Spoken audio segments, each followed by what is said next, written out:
ng mga clone na napoy mo nga kanang agresibo siya sa sarili niya ba na hindi na siya mamamatay dahil mahal na mahal niya yung sarili niya. Tapos hindi siya naniniwala na bumalik yung Misaya gaya ng iba. Kaya kanang maniwala na bumalik yung Misaya para manas pobre. Kaya yung mga taong naniniwala sa Misaya na babalik para yun sa mga hindi gaanong mapera.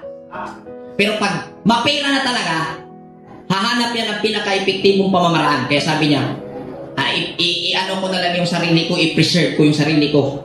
Kaya may mga ano na ngayon na, ang tawag doon, AI. Mga robot ba, physical, di matay. Diriga po nagikuha. Kanong nitong haganin siya? Tungod sa Babel.